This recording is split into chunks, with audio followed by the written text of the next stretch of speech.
Present అయితే మనకి ఇప్పుడు election commission of India election conduct ప్రాసెస్లో ఒక 3 డివైజ్లను వాడుతూ ఉన్నారు.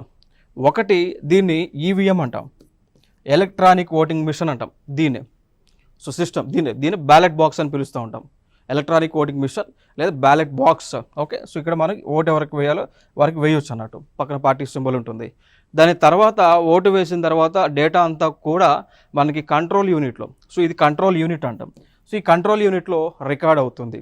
దాని తర్వాత మన ఓటు ఎవరికి వేసాము అనేటువంటిది మనకి ఒక స్లిప్ రూపంలో కనిపిస్తూ ఉంటుంది. ఆ కనిపించేటువంటి మిషనే ఈ మిషన్ అండి. దాన్నే వీవీప్యాట్ అంటాం. Okay, so voter verifiable paper audit trail అంటాం, VVPAT. Okay, voter verifiable paper audit trial.